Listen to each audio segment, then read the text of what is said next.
Stand clear of the closing doors, please. Hey,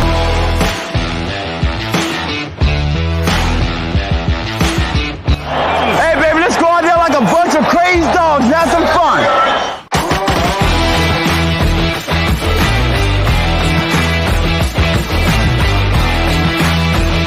You gotta give us a shot. You know what? You gotta give us a shot.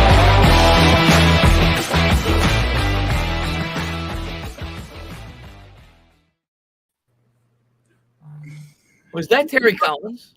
That is Terry Collins. Thank you, Danny. That was awesome. That was awesome. That's right. So welcome to the Giants Report. That's right. As Tana knows, used to be Clapback Sports, but things went off the rails there. No, we brought on CG and we wanted to make this exclusively more of a Giants channel. But you're right. That is Terry Collins, though, Tana. Because you had to throw a little Mets into it. I love it. We did. So with Clapback, we talked a little bit about everything: baseball, basketball, football, mostly football. But so we had to sprinkle in a little Terry Collins. All right, it's in the jackpot now, Terry. I didn't even know that was Terry Collins. I texted Mage. I was like, "Who the hell is that?" And he's like, "Terry Collins." I'm like, "Oh, okay." Wow. I was like looking at old Giants videos. I thought it was Parcells, and I was like, I don't remember Parcells saying something like that. So no, good. Who got? Was that Syndergaard that got kicked out of that game for the? Yeah, that was the game when after the playoff game when they played the Dodgers and Syndergaard tried to throw a Chase Utley, or maybe it was another by like a mile. Yeah, and he missed by a mile, and then it was the first pitch of the game. They threw Syndergaard out, and then Terry went on that ridiculous rant. I love that. It was incredible. Terry. It was incredible. I miss Terry. Well, welcome to the Giants Report. If you guys haven't already noticed, our special guest today is Tanner, and we also have Tap Jackson in the chat. Tap joining us. I love you, Tap. Thank you for joining us, man. And I am also joined by my co-host Brian Dable's in the chat too. Jeez, we gotta ask him a few questions. Wow. And I'm joined by my co-host CG. What's up, CG? How are you, baby? What up, Mage? How you doing today, man? Just not too bad. I'm feeling really good. You want to ask me why? Why? Because we're missing Murph right now, so I'm ecstatic. He's swimming with the sharks in North Carolina. That's the last I heard. He's running away from. He's in the water or something. I don't know. I'm not sure if that's supposed to be a hyperbole or metaphor or what, but it probably is, knowing Murph. So he's always running from someone or something. So, oh look, there's Tab Jackson. Where's Murph? I have no idea, Tab. So apparently, he'll be here. Yeah, he'll be in soon. Sleeping with the fishes or whatever it was that he was doing. So, CG, why don't you kick us off as always? I'm going to turn it over to you for some Giants news, notes, and injury updates. All right. So there's a bunch of injuries. As you know, Kadarius Toney is still kind of dealing with some sort of, I think it's a knee injury or knee issue. So he hasn't been practicing this week. And Shane Lemieux is not also practicing still. His status for the first game is a bit questionable right now. And Blake Martinez, that was another thing I noticed. He didn't play in the game, our first game last weekend. And there's a little bit of a question about what's going on with him. I don't know if it's still a residual from last season. But right now, I mean, the Giants – we're having some issues with depth, and I'm sure you and Entertainah can add on to that, I'm worried. I'm worried about cornerbacks. I'm worried about the interior offensive line and, even linebackers. So what do you guys think about? Well, to add to that, I'm not sure if you mentioned this. Sorry, I was reading through our notes. But Evan Neal, too. Evan Neal's also banged up already. I did not hear about that. Really? I didn't see that. He got banged up in the preseason game. Mm-hmm. And then today there was video, I forgot who put it out, that he was basically walking very gingerly after his pass blocking drills. He was favoring, I want to say it was his right foot. So afterwards he would, or maybe it was his left foot, I'm not sure. Maybe somebody in the chat can help us out. But yeah, he was favoring his foot, though. He wasn't putting it down right away after the blocking drill. He was keeping it up. So that's something to look out for already with Evan Neal. Toe injury. The toe injury, Lewis, I think was Lemieux. Shane Lemieux, correct. Thanks, Tana. Leo with the toe injury. Sounds like he's going to miss some significant time. But actually, no, I think Lewis might be right, though, too. I think Neil was also the toe, because I remember Neil actually addressed it. He said, well, the nerve in the toe runs along the entire body or something like that. So I think Lewis is right there. I think it was something toe-related. Feliciano as well. Apparently he has, according to Tom Rocket Newsday, he has an arm injury that's going on there. And, he had dehydration issues for a week or two. So that's really concerning. The interior of the offensive line, you've had Ben Bredesen, taking snaps at center. I'm concerned about that, and I'm sure you guys can fill in on that. You should be. And that's not to mention McKeithen's out for the year. That happened a couple of weeks ago, and then you got a swing tackle. Matt Gano is retired or, due to injury. So the Giants are really thin on that line, and it's eerily similar to last year. It really is. Fortunately, it seems hopefully the Evan Neal thing's not too serious. This is the first time I heard about it. Hopefully the starters were not missing too much, but even there, we're missing Feliciano as of now, our starting center. So that's definitely a big problem. As far as Tony goes, I don't know if he had a full practice today. I did see that he was running some routes, which was good to see. But I continue to be really skeptical about Kadarius Toney in terms of his injuries. It's something that I'm really worrying about going forward, because he had tons of injury problems while he was at Florida. It transferred over to the NFL last year in his rookie season, and he's already been banged up in the preseason. Martinez, I'm not going to read too much into that. I think they're probably playing it a bit safe, being that he's coming off the injury he had last year. My guess would be he's going to be ready to go opening week. But, yeah, Tony's definitely a guy. I think he'll be ready to go week 1, but definitely a guy that, it scares me a bit in terms of his, probability of potentially picking up another injury. Yeah, I agree with you 100%. I mean, Tony has shown, since he's been with the Giants, even when he was in Florida, he can't stay healthy. And, I came into this preseason thinking, Giants had some depth at wide receiver, and now we're looking, Galladay is inconsistent. They're questioned sometimes about his effort, and then he gets injured. Then you have Tony and Shepard, who's still coming back. So you have to wonder, what are we going to do if we lose two or three of those wide receivers? We'll be right where we were last season. Yeah. And then you got Darius Slayton, who nobody's a big fan of. Like, we're really thin at that position. If a couple of guys go down, we're thin everywhere on this roster, if we're being honest with ourselves. Yeah. We don't have a ton of depth on this football team. So if this team is going to surprise people this year, we got to stay healthy. No, I agree with you 100% on that. And I mean, I say that first 8 games are very important, specifically those first 4 games. You want to come out of the gate at least 2-2 or better. And if you're dealing with major injuries, you're not going to be able to do that. And 2 of those 4 games, you play Tennessee on the road that first week, and week 3, you got Dallas on Monday night. And, recent history, we haven't played really well against Dallas. So, especially, I'm not going to get into Daniel Jones right now. That is a very hot button topic with the fan base. But you would hope if you're Daniel Jones, you could start at least 2-2, hopefully grab a win, maybe week 1 or week 3, and for his own, livelihood as his potential career. Because in my mind, anything worse than 2-2, we're going to have Tyrod Taylor as quarterback probably week 5, We'll see about I got to stop you guys for a second, just because, my man is here. Nick the Wick. Man, how much I missed you, Nick. Thank you for joining us, man. Nick, just so you're aware, Mage and me were talking before we started the stream, because I know I used to be on the Mets channel. I'm going to be doing that show probably starting next week. We got to figure out a time and day that we could do it together, but we're going to do that show on my channel leading up into the playoffs once a week for the Mets, and hopefully in the playoffs as well. So, but we're going to have some Mets content on the channel together. Yeah, I think Nick and John were the founding members of the Mage fan club, so I appreciate that. I'm glad that they were able to find this over here too. Lewis, just giving a quick shout out to a lot of people. Lewis is in here, amazing guy.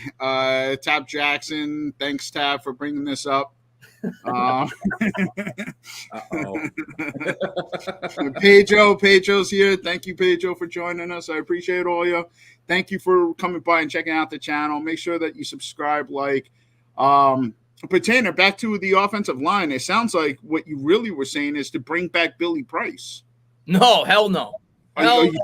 That's what I got out of all that. East Rutherford is possible. Hell no. Nate Soldier is still available. We can give him a call too if you'd like. I'd rather put the 50 pounds back on that I lost and try out for the offensive line than have Nate Soldier on that line again. I'll pass with him too.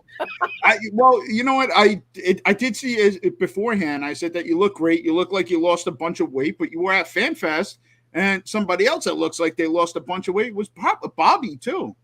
Yeah, but Bobby looked like he dropped a ton of weight. Down a bit, yeah, for sure. Yeah, Justin Penick as well. Yeah, Justin Penick lost some weight too. Yeah, Justin lost a lot of weight as well too, man. All you guys, I don't know. I gotta get in shape with the program. Or maybe I'll just keep it on for when the Giants really do need an offensive lineman. So, Tana, what were your thoughts on the first preseason game so far? Main takeaway for me from that game, I'm not going to read too much into Daniel Jones's performance or the offense's performance because they were going up against second stringers. So I'm not going to read too much into that. They did look pretty good on the first drive. I'll say that. Jones, the one thing I took out of that game from Daniel Jones, he was pretty quick with the ball, which was good to see because I think at times us as fans get on him for that. He takes too long in terms of delivering the ball. Was there a throw or two when you watch the film back that he missed? Sure, but I thought that he looked fairly confident in the offense. But it was a very vanilla playbook. There was no pre-snap motion, and we were going up against the second-team defense. So I'm not reading too much into it. And unfortunately, the Bengals are starting their backups against us again this week. So we're, again, not going to get that great of a taste about, what our offense is going to look like. From a negative standpoint, the one thing that really stood out to me, and I think it stood out to everybody, was Aaron Robinson. Going up against their fourth or fifth wide receiver, the guy got cooked 2 straight plays on the same exact pattern, and then he got burnt in the end zone even after he had committed, I think, 2 penalties. The first one was bogus, the taunting penalty. But Robinson, I've said it now for months, as most Giants, I'm sure, content creators have. He's the guy that I worry about the most on this defense, and I think he's going to be the X factor of whether or not the New York Giants could surprise this year on the defensive side of the football, because when you have the type of defense Wink does, and we saw Bill Belichick complain about it, we blitzed 21 times. When you're going to blitz at that high of a rate, you have to be able to cover. So that game left a sour taste in my mouth. I had doubts about him going in. I have even bigger doubts coming out. So that was my main takeaway from that game. Yeah, looking at that first preseason game, it's always nice to win, even though it doesn't matter. Yeah. But, I thought one of the points that I thought was good was to see the running game. You look at Antonio Williams, 9 rushes, 61 yards, and a touchdown. Even Saquon in the first series looked pretty good. And even even though they were up against the second team, it was good to see that they were actually moving the ball, because that's something with Giants teams the last couple of years. We haven't really seen them be able to move the ball. So, I was okay with the quarterback play. I thought it was a lot of much ado about nothing about Jones. I'm not going to get too excited about his performance. He did okay. Led a 15-play drive. Galladay, there's a lot of people talking about him dropping the ball.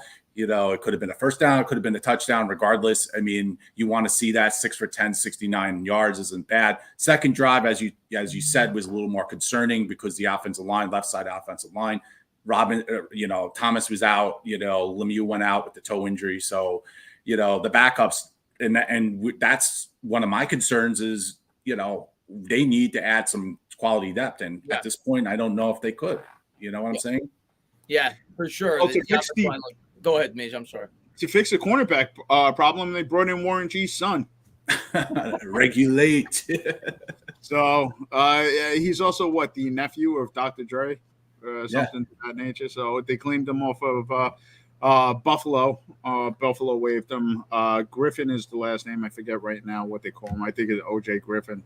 Played at UCLA. So we'll see. My boy Mr. Chris said that so far the Giants have had some pretty good luck with LA or cornerbacks coming out of that LA market. So Adoree Jackson, Darnay Holmes so far looks good this season. Let's hope that, Griffin can be the third one there.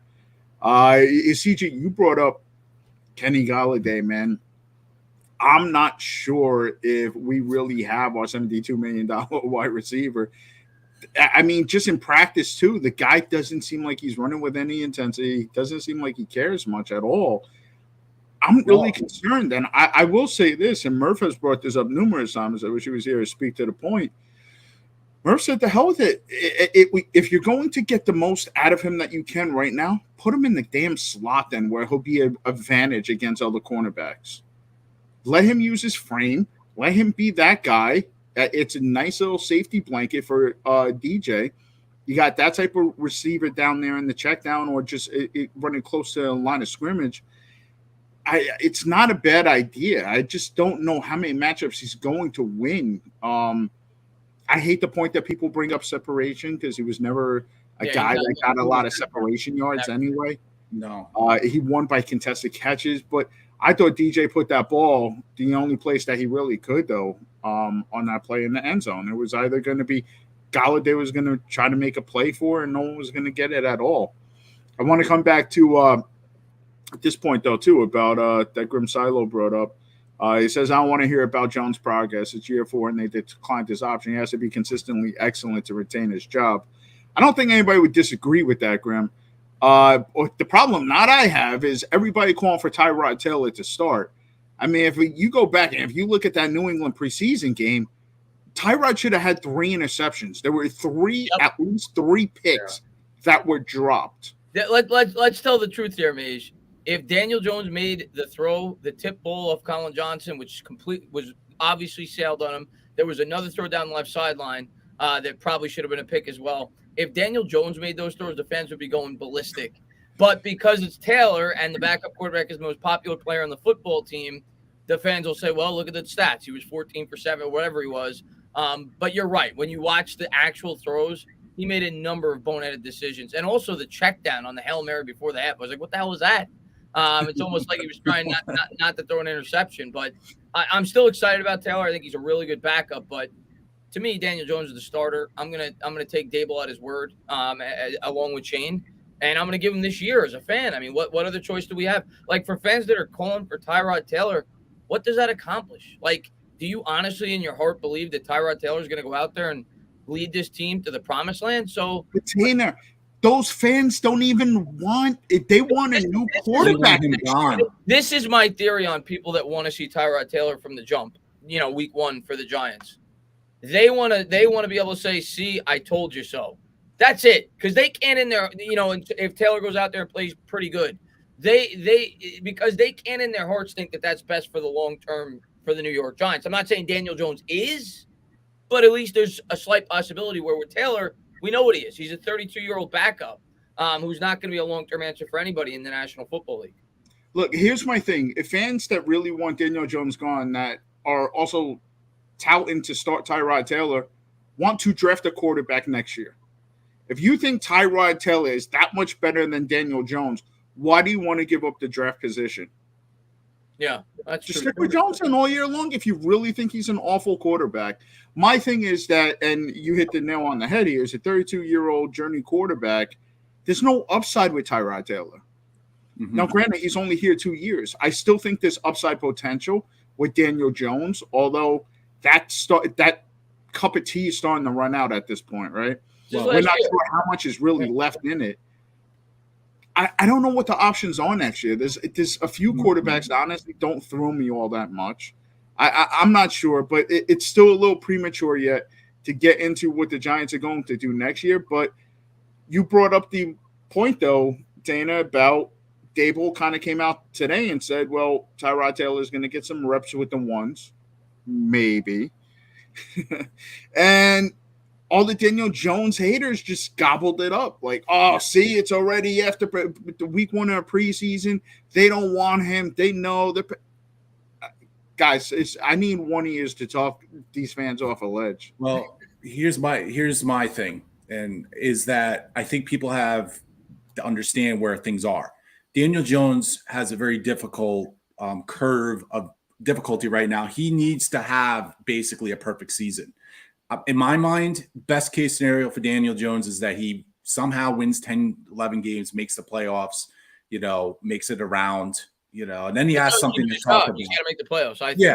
Yeah. He needs to make the playoffs in order to get a franchise tag. Beyond that point, the only way I could see him getting an extension is if he wins the Super Bowl. And most likely that's not going to happen. So all these fans who are clamoring for Tyrod Taylor right now, you're probably going to get your wish. You know, those first 8 games are going to say a lot from where Daniel Jones is going to be. And if he doesn't, I've been saying this like 1,000 times this offseason. In my mind, I think he has to do 4-4 or better by the bye. If he doesn't do that, I think there is a chance Tyrod would come in. Yeah, if they feel he's the better quarterback at that point in time, I could understand it after the bye. I could understand it at that point if he's struggling and he doesn't look very good, because you want, a lot of fans would say just leave him in there to tank. But I think the way Shane would look at it is he wants these other skill position players to progress. And if he feels like a guy like Tyrod Taylor, if Jones is struggling, could come in and get more to Wan'Dale Robinson or Kadarius Toney, it makes sense. But I do think, like you said, they're going to give him at least till the bye. The first 8 weeks, the main reason being, if we're being fair, and I understand it's year 4 and fans are sick of hearing this because he's in his 3rd different scheme, but I'm not looking at it from my perspective or your perspective if you're a fan listening. I'm looking at it from Brian Dable's perspective. Brian Dable hasn't been here the last 3 years. Brian Dable is bringing in a brand new offense. I think Brian Dable is going to look at Daniel Jones and say, yeah, this is going to take 3 or 4 weeks for him to grasp this offense, to grasp this playbook. I don't see him benching him after 4 weeks. I think he's going to really try to fairly evaluate Daniel Jones and give him at least 8-9 weeks to see if he could grasp this offense and grow as a quarterback. And if he doesn't, yeah, then all bets are off the table. Of course they can make the quarterback change at that point. Well, you guys talked about some of the things that Daniel Jones needs to hit in order for them to give him an extension, even another year or whatnot. An amazing guy kind of brings it up, but, the first and foremost, Daniel Jones has to play 17 games or 16 games, rather. Same thing with Barkley, by the way. Both of them. So, yeah, Barkley also, who surprisingly doesn't have as much heat on him this year. But Daniel Jones has to play 16 games. He has to stay healthy. So, when you talked about Tyrod Taylor earlier, Tana, Tyrod Taylor is the best backup that we've had in a while, and we need one, because Daniel Jones hasn't been able to stay healthy the last 3 years. Yep. It's important to have that backup. So you had that with Colt McCoy, who also filled in for Kyler Murray last year and played well in Kyler's absence. And then we brought in Mike Glennon, and we know how that went, and then Jake Fromm. And it was just an awful environment for quarterbacks last year in totality. But, CG, I do have some positive news for you, though. Okay. You said unless Daniel Jones wins the Super Bowl this year, Eli won a Super Bowl in his 4th year also. You never know. I know there's some fans that are going to cry about me saying that, but it's okay. It's okay. Could you imagine?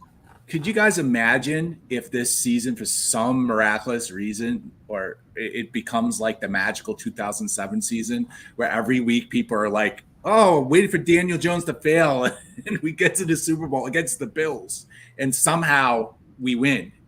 Would you imagine what February would be like as a fan base? It would be crazy. It will not happen, but who knows? I'm going to tell you right now, if the Giants win week 1, this fan base is going to get flipped upside their head. If we beat Tennessee week 1, they're going to look at the next week's matchup against Carolina. They're going to say, wow, we have a chance to start 2-0. We got the Bears week 4. We could easily start 3-1 with the Cowboys Monday night game. Sanders in the middle. So football's a funny sport, man. And the mentality, because each game means so much. And if the Giants go out there and surprise the Tennessee Titans, not that anybody's going to be thinking Super Bowl, but fans will start to be like, maybe this team could play some meaningful football in January. So it's about the NFL. Hopefully we get off to a good start. Amazing guy adding fuel to the fire. The Super Bowl's in Arizona this year.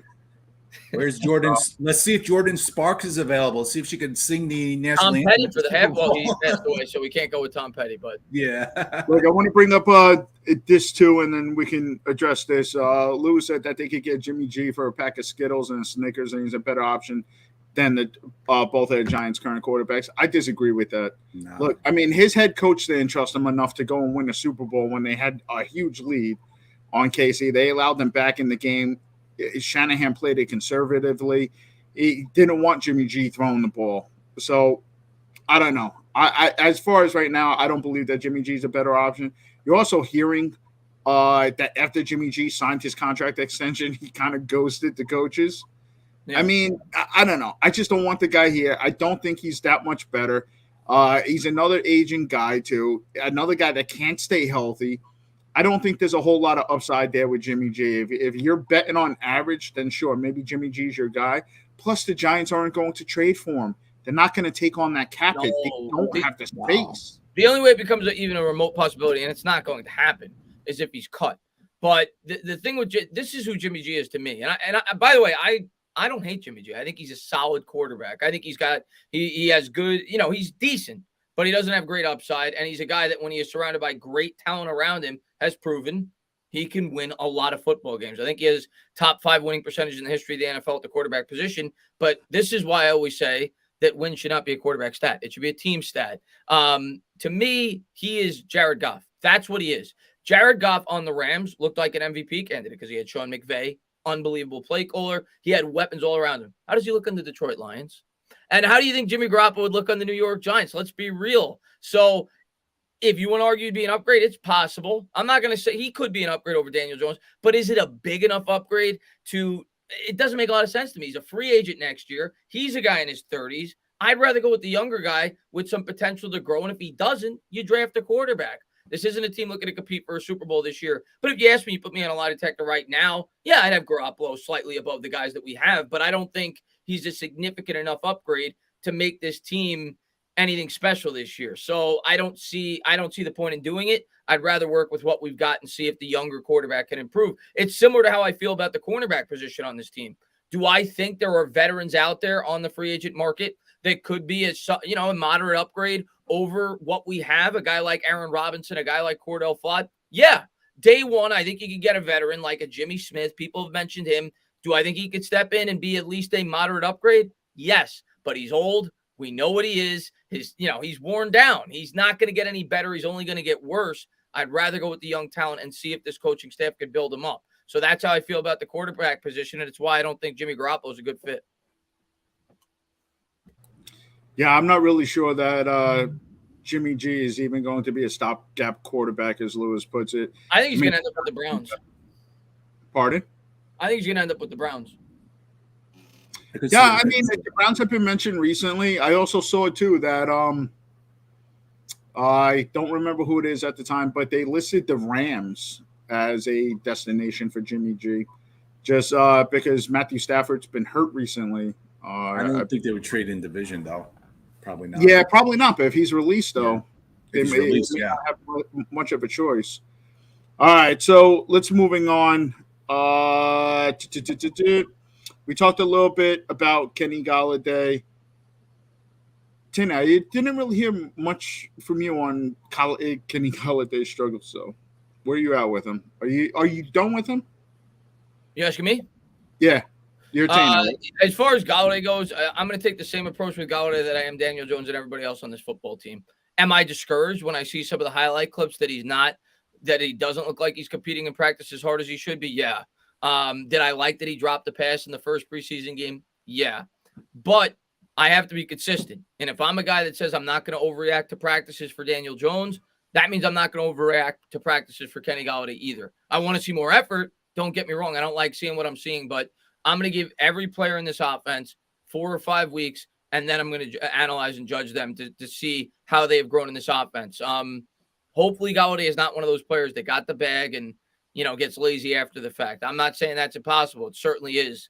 But I'm going to give him a fair opportunity before I jump down his throat. It seems like Kenny Golladay at this point has become the new Evan Ingram. Like the fan base always looks to point the finger at one player and blame them for everything. And you can already tell at the start of the year, if Kenny Golladay comes out sluggish, he's going to be the Evan Ingram. He's going to be the guy that the fan base goes after. A lot of it due to the money that he makes. And more importantly, the fact that he's not produced since he's been a New York Giant.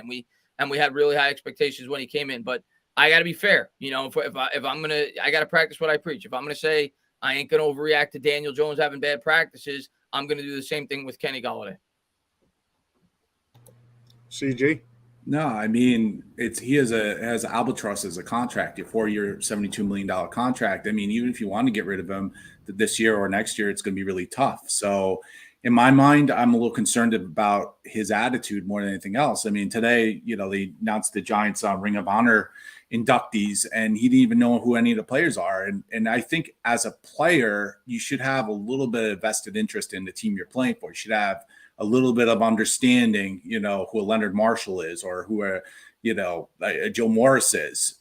And this is just my take. I never felt that Kenny Galladay was a good fit for this team. I wasn't overly crazy about when they signed him, and I definitely didn't understand why they drafted Kadarius Toney after they signed Galladay to that contract. Now, my feeling from this point forward is he going to fit in this offense? Right now at this point, I hope he does, but he hasn't really established that rapport with Daniel Jones. He doesn't have like that Eli Manning, Plaxico Burress type of, connection. So I really hope it works out. And like Tanner says, I do agree that you really need to try to be fair, because if we're not going to judge Daniel Jones by his mistakes in the preseason, we really shouldn't do the same for Galladay. But I just want to see some more effort on his part. I understand it, man. As New York fans, listen, I'm a diehard Knicks fan. It's the same way with Julius Randle. Knicks fans killed him last year because of his lack of effort on the basketball court. And if he shows that come regular season, fans are going to destroy this guy. So we'll see. I'm not saying that, I definitely have some doubts of whether or not Kenny Galladay could turn this around. And I agree with you that I don't think he's an ideal fit for this scheme either. I look at what the Kansas City Chiefs did, and I think Kafka's trying to institute at least a similar offensive philosophy. I don't think he's going to be the featured receiver in this offense. I mean, I think Toney, if he's healthy, Wan'Dale Robinson and Barkley out of the backfield are going to catch a lot of balls. I could see Galladay having like a Sammy Watkins-like role when he was with the Chiefs, but I don't see him having like a prominent featured role. But if he catches 7 or 8 touchdowns and is a red zone threat, that's all I'm asking for as a fan. Give me 700 yards, 7, 8 touchdowns, and do what we brought you in here to do, which is help out your quarterback inside the 20. Yeah, I agree 100%. And, I hope in the next 2 weeks, 2 games, I hope he shows something, because I think it'll put a lot of us at ease. Yeah. All right. So sticking with the wide receivers, who do you think ends up rounding out the wide receivers heading into the season? Yeah. And Nick, man, I appreciate that, man. Nick's the man. As far as the wide receivers, all right, I'm going to assume Shepard starts on the PUP or the IR or whatever it is. Right. So I'm not going to include him, but obviously I think he's going to be on the team once he's ready to go. So the way I look at it now, obviously Galladay, Wan'Dale, and Toney are shoo-ins at the wide receiver spot. And I'm going to assume they go with 6. So let's say they go with 6. It seems like CJ Board is going to make the team. He's kick returner and punt returner. He's the starting kick returner and punt returner. So I'm going to give him a spot, and that only leaves 2 spots left in this offense.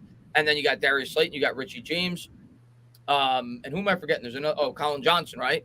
So you got those 3 guys, in my opinion, competing for 2 spots. And we'll see. We'll see over the next couple of games, who moves up and who moves down. But I would not be surprised at all if Darius Slayton does not make this team or is traded before the start of the season, because Slayton, even though I do think he's one of the top 5 or 6 receivers on this team, generally speaking, at the back end of a roster with a wide receiver, you want them to contribute somewhere else. Special teams. You look at Richie James, he can do that. You look at CJ Board, he can do that. And Colin Johnson is young and cheap, and he's looked good so far in training camp and preseason. So it'll be interesting to see how these guys. I think it's those 3 guys competing for 2 spots, though. I think it's Richie James, Colin Johnson, and Darius Slayton. Yeah, I would probably agree with you there too. And Colin Johnson is probably the faster version or the separation version of Kenny Galladay.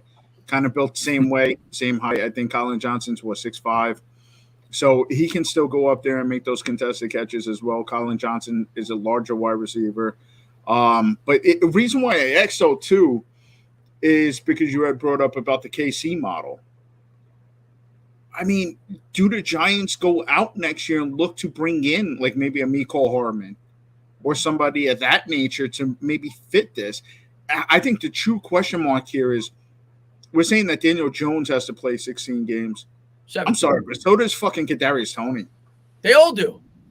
That's fair enough. Andrew Thomas in there. I mean, Andrew Thomas has had injury problems his first 2 years in the NFL. Yeah, but he's also played through the pain. The problem is that, especially with his rookie season, he didn't play well because of it. I want them to extend Thomas at the end of the year, but everybody's got to stay healthy. We've had way too many injuries. No, but if there are certain guys that you need that you want to depend on. Sadly enough, I feel like this offense doesn't miss a beat if Kenny Galladay goes down with an injury for an extended amount of time. Based off the way he played last year, you're not lying. I think losing Kadarius Toney hurts this offense more than it does losing Kenny Golladay. I agree. And then you don't know what you have with Wandell yet, too. So you got to see what he ends up, what type of role he ends up playing. I mean, he might end up being the slot wide receiver. I'm not sure. I'm excited for Wandell. I'm not going to go out there and predict gaudy predictions in terms of his stats. He's a rookie. I have to see how they use him, but I think he's going to be very involved. May not catch a ton of balls, but he's going to be a guy that opposing defenses are going to have to pay attention to because of all the different ways that they're going to use him with motion and in the backfield. So he's definitely going to be a nice chess piece for this offense. And I like what they're doing right now with Wandell too, because I think they're holding their cards close to their chest. They're not really showing, at least last game I watched, they weren't really showing off what they plan on doing with him. And I know that's kind of what they do in preseason anyway. But right. I really believe, like Mage said, I don't really feel like, I hope Galladay's, I'm not trying to be a hater on Galladay. I like him. But I believe this offense might even function slightly better without him there. Just because, you talk about a Shepard, you talk about Wandell, you talk about a Tony, you talk about Colin Dick Johnson, which can fit in for Galladay for that type of player. So, and even Slayton, if he sticks around, which I do agree with you, Chris, they're going to try to trade him most likely. So I think we have enough wide receivers, but it's all about them staying healthy. And I like Richie James too, man. I don't know how big of a role he'll have if he does make this team, but to me, he seems like a natural, not to say he's as talented as these guys, but to me, in terms of like the type of receiver he seems like a natural replacement for a guy like Tony or a guy like Wandell Robinson. Such a nasty route runner. Yeah. And that's the point I think that you're talking about, where you draw the comparisons to Tony, is that he creates separation with his breaks are so clean in and out. And that's how he creates separation. Yeah. Yeah. And we saw that too. Going back to what we talked about with the New England, the preseason game, Bobby did a play breakdown on this, I believe. So I believe that once James reached the top of his route, it was supposed to be an in route, and he broke it towards the end zone instead, which resulted in the touchdown. And the one thing that I liked about that, though, was, and here's where Tyrod probably has the advantage, is that Tyrod recognized that right away and went to the end zone with it as opposed to the in route. Yeah. So I think that's where Tyrod probably presents more of an advantage over Daniel Jones in terms of those wide receiver options. But I wanted to come back to real quick to Nick's thought here, though. He said, can we get some thoughts on Darius Slayton? Look, I'll be honest, Nick. I've kind of liked Darius Slayton. Darius Slayton's also heading into his fourth year. He led the Giants in receiving his first 2 years on this team. Now, as bad as that sounds, the first year he led the team, I think it was by a good amount. It had all fans believing that he could have probably been a wide receiver one. He had 8 touchdowns his rookie year. Pardon? He had 8 touchdowns his rookie year. Yeah, and then that second year, it was he was only in front of Golden Tate by a little, not by much. I forget what the stats are right now off the top of my head. But his issue is the drops, man. If it wasn't for that, he gets such good separation. He's a good deep field threat. Yeah, especially when you have guys like Kadarius Toney and Wandell Robinson, you need somebody to take the top off the defense to allow these guys to work underneath on those in routes and et cetera, drag routes, whatever. You want to give Kadarius Toney, let him come back to the ball and work underneath with the secondary downfield. So I love Darius Slayton, I really do. I'm with Entertainah, though. I don't think he ends up making the team just because of his cap. The Giants already, with their back against the wall with these injuries, they need money to be able to sign these players. And I'm with you, Mage. I'm not going to go as far to say that I love Darius Slayton. I do think he has some limitations to his game. He has a limited route. He's exactly what they said he was when he came into the league. Limited route tree, poor hands, great speed, good height. And that's what he is. That's what he is as a player. And I think he could be a good wide receiver in the NFL. I don't know if he's going to ever be anything more than that long term, maybe a 3. But I think he's definitely one of the top 5 or 6 receivers on this roster. But because of what you just said, the contract and everything else, I don't know if he's going to make this team. I'd like to see him stick around because you look at our wide receiving core, like you guys were saying earlier. There's so many players with injury concerns. He's one of the few guys that doesn't seem to get hurt too much. So I like to keep him around if we can, but I will also understand if they move on. Yeah, and Tap also brings up a really good point here too. He's pretty much been our only healthy wide receiver. Yeah. And another guy that's played through injuries as well. Last year he had the shoulder issue. But he was on the field. So another good point there by Tap. Anything else, CG, on the wide receivers? The CG frozen. I mean, we have depth, which is good. On paper, we have depth, but like you guys were saying, are you just hope? No. Am I frozen? No, you're good now. You're good. Am I here? Yeah. You're good now. Well, you were frozen. Okay. Yeah, there's some internet issues, it seems like. But what I was saying was that I feel like we have some good depth, which is a good thing, but that's all about these guys, like, hopefully will stay healthy. And Slayton, it would be nice to be able to flip him because, like you said, his salary is a little bit prohibitive, and there are so many places where we need to add depth. So hopefully, maybe we can do something with that. I'm not sure, but we'll see. Yeah. Maze, you're muted. Sorry, still getting used to this whole YouTube crap. Oh, look at this. Just a Giants fan podcast popping in. I appreciate you, man. Thanks for stopping in. You did not miss the show yet. We're still going. We haven't got to any of the juicy parts yet. We're going to go into Tana's life later on. But what are some things that you've seen at a camp that you liked, some things that you're concerned about, obviously, aside from anything that we've addressed already, which is basically the O-line, quarterback play, wide receivers? Outside of that, I mean, the injuries, of course, as well, which we also touched on, is something that's worried me. But, I mean, outside of that, no. I mean, like I said, I'm not going to panic about – I expect Jones to come out sluggish in practice and the first 3 or 4 weeks. I think he's not going to look great. And I think it's going to be in the Giants' best interest to run the ball as much as they possibly can over the first 3 or 4 weeks. When you factor in, he's still going to be picking up the scheme. The offensive line is absolutely going to struggle in pass protection. I have no doubts in my mind over the first month of the season. You have a brand new offensive line. These guys have never played together. All signs point to that they're having trouble pass protecting throughout all the preseason. We're banged up as a unit on the line. So, in my opinion, it's going to be in the Giants' best interest to give Barkley the ball as much as they possibly can over those first 3 or 4 weeks. So, I guess that's a concern for me as well. But that kind of goes back to the offensive line. So, yeah, I mean, outside of that, I mean, so far so good with Dable. I don't really have anything to complain about. Also, don't have nothing you liked. What did you say? Nothing that you liked. Oh, that I liked. Yeah, I mean, some of the players we've already mentioned. I mean, I think Darnay Holmes has looked pretty good. Obviously, Richie James, I think, has looked really good. Colin Johnson has looked good. I'll tell you another guy. And we didn't mention him. We should have. He looked incredible. I don't want to use the word incredible because I don't want to overrate our players, but looked really good in his first game action, and that was Beavers, the linebacker. I'd like to see that. I was waiting for you. I was hoping that Murph would have joined us by now. Murph was a guy that mentioned Beavers prior to first preseason game and stuff like that he was really looking forward to.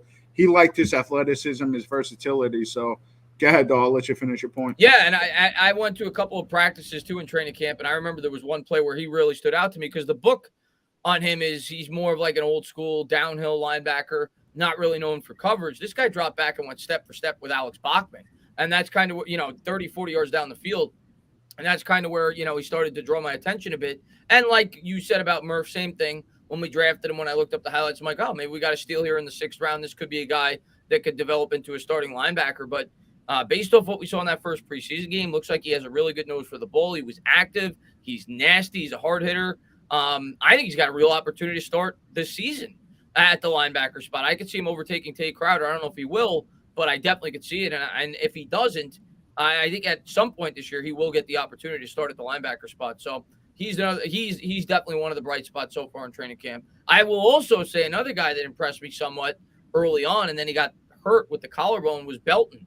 And he's another guy that I think fits this scheme really well. Dane Belton, very versatile. You go back, watch his college film, what people have to say about him. The guy plays all over the football field. It's the type of safety that Wink would want to have in his defense. So I'll say him as well, as a guy that looked pretty good in camp before he went down. I didn't want to bring this up, Tanner.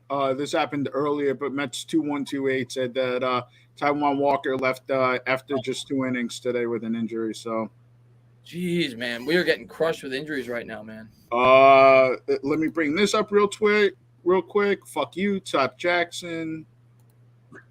Let's see.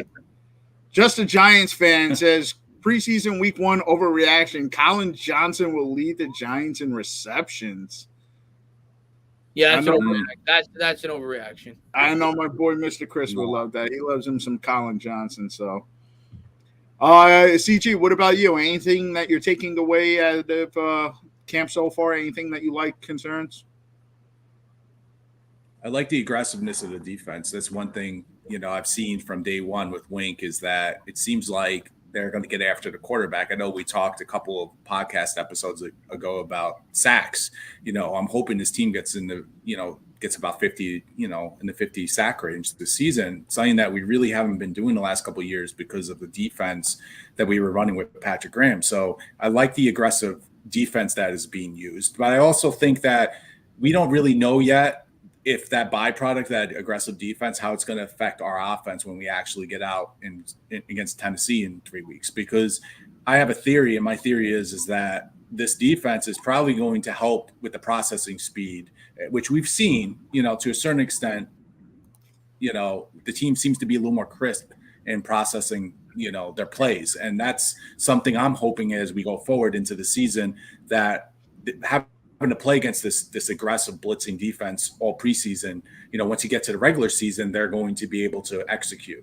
Now, beyond that point, I've also been encouraged with Wan'Dale Robinson in practice, even though we haven't seen him on the field. I think he's going to be a weapon for us.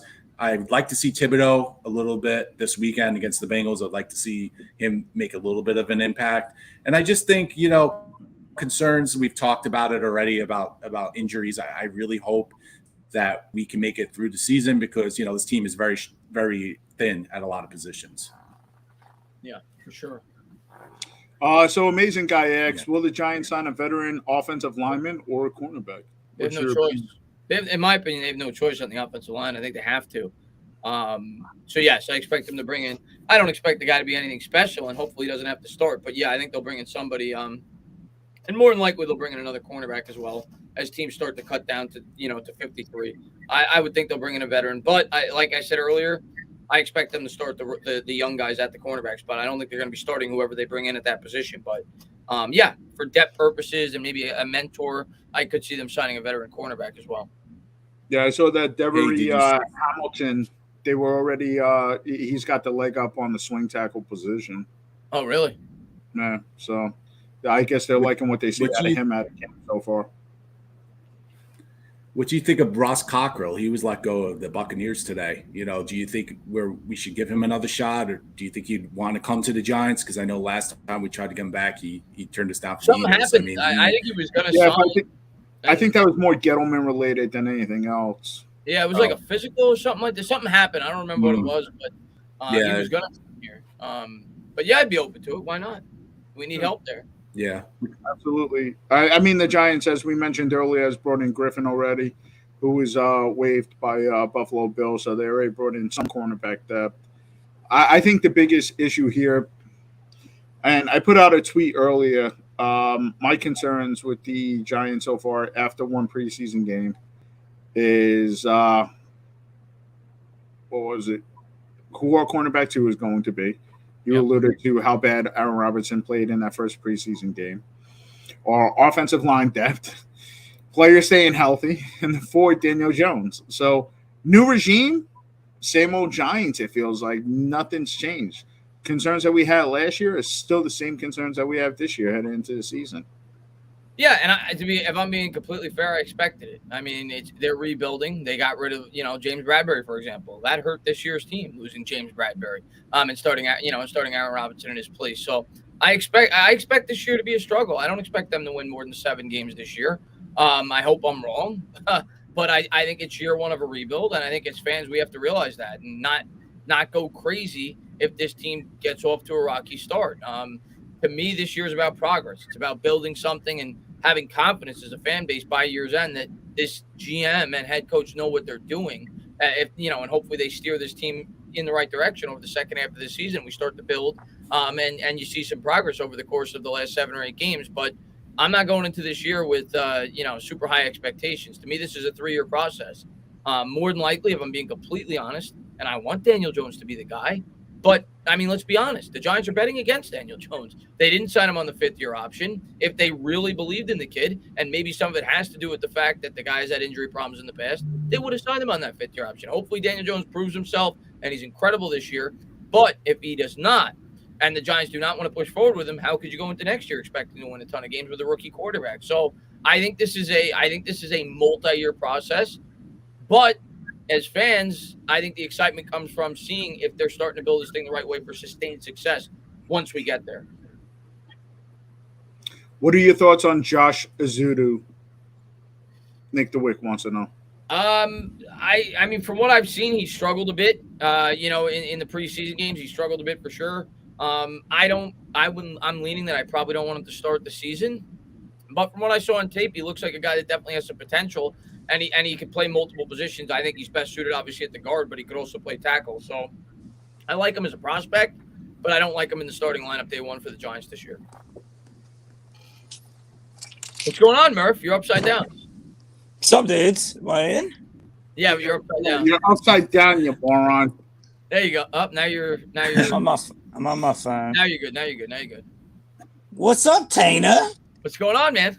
Well, not much, man. These guys are mad at me because I've been at MIA, but No, actually, I started off the show by saying I thought you got eaten by a shark. I'm sorry. What'd you say, CG? I thought you got eaten by a shark.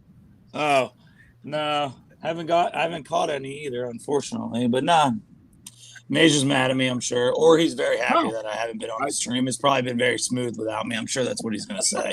That's absolutely has fucking right up his fucking alley. So yeah, the train wreck we call Murph. Yeah, train wreck that's not too happy about the Giants right now, but I don't know what you guys have talked about. But all right, well, if you shut the hell up and then just join in when we're ready, that'd be perfect. Oh, so. Fuck you too, dude. Fuck you. Go ahead. I'll put my happy ass on mute. I love it. I'm not sure YouTube's going to be happy about all that swearing, but that's fine.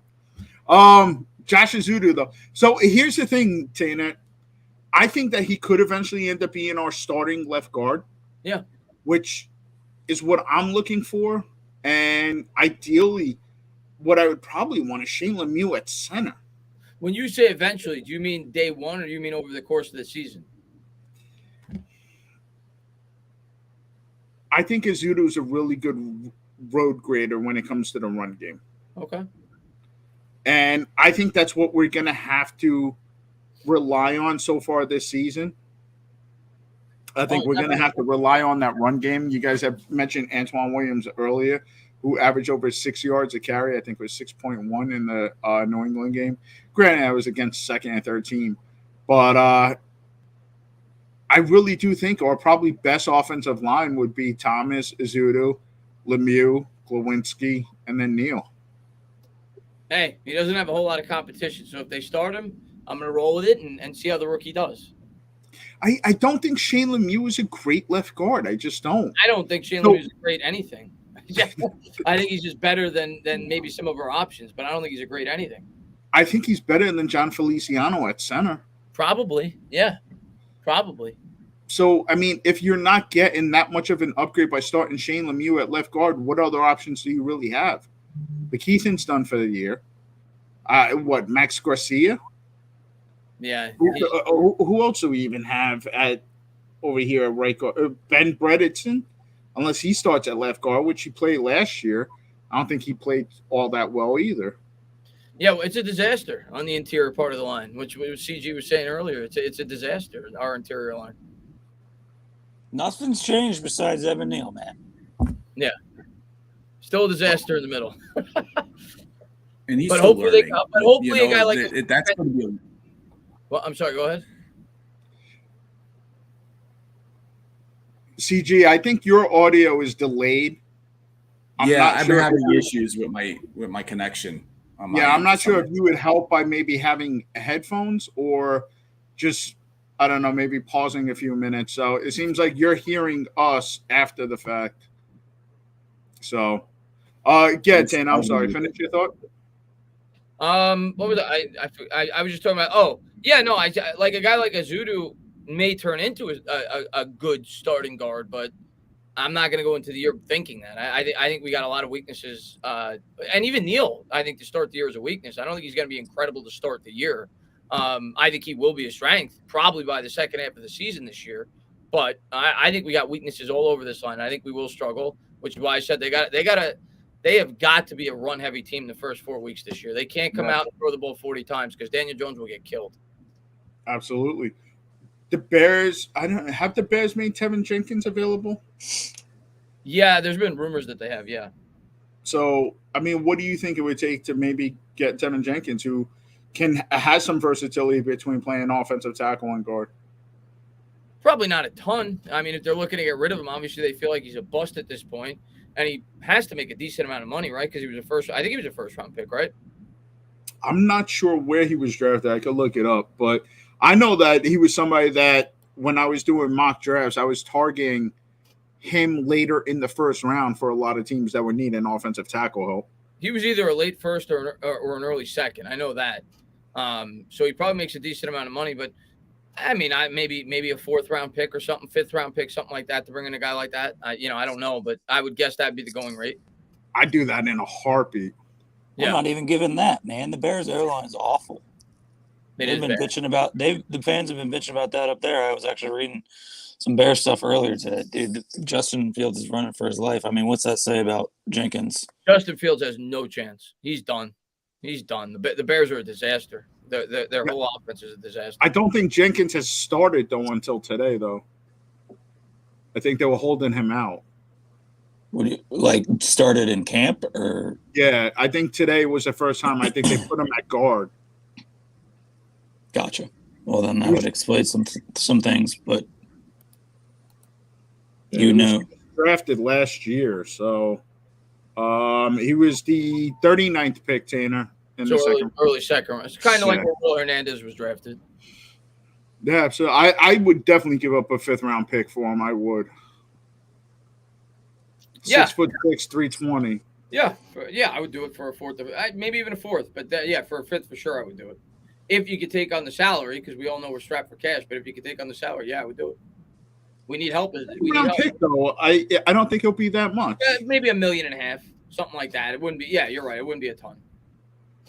Especially if you could include Slayton in that deal, which could make sense for the Bears because their wide receiving core sucks. So maybe you could involve Slayton in the deal. CG, thoughts? That it would be ideal if we could make that trade with the Bears, but it's I going back to Josh Azudu, I just want to make a quick comment on that. My biggest concern is if we go down the same path we went down with Matt Pert and put him into action when he's not ready, that we're going to ruin him. So I think we need to take some time with him. And, right now we don't have the luxury to do that. So hopefully they can add some depth to the interior of the offensive line. Yeah, it's a good point you bring up. I don't want to rush him in there before he's ready. It's a good point you bring up. Yeah, Tevin Jenkins' cap number for this year is 1.9, so less than Slayton. Yeah. Not by much, but. I'd be open to it. I mean, depending on what the price would be. We need help, man. And he's young. It just screams like what we did last year, though, when we were trading for guys that were supposed to be good offensive linemen, that other like Price and Brederson, and gave up BK Hill. Yeah, and gave up. It just screams like that to me. Like if the Bears, who have one of the worst offensive lines in football, if not the worst, if they're looking to trade him, that's got to be pretty telling. Like he must not be that good. But I mean, we need all the help we could get, so I'd be open to it. Yeah, absolutely. Right now, the offensive line is probably, again, it's still a major concern. My biggest concern is we're holding Eric Smith and Devery Hamilton. That's our swing tackle. Yeah. That's not going to work if we go into the season without someone. Because Thomas goes down, Neal goes down, we're in trouble.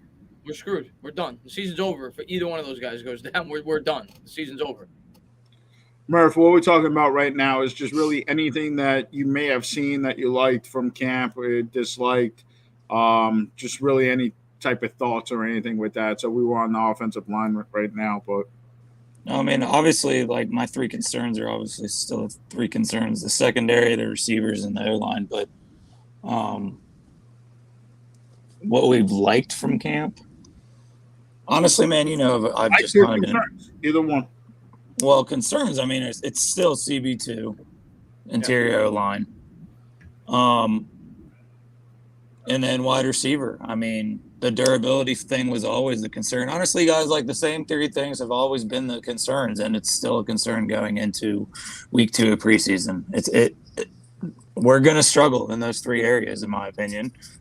And the Shane thing last week kind of probably triggered that a little bit more on the O line. But like, I mean, none of this is really news to us. It's the same issues that we've had.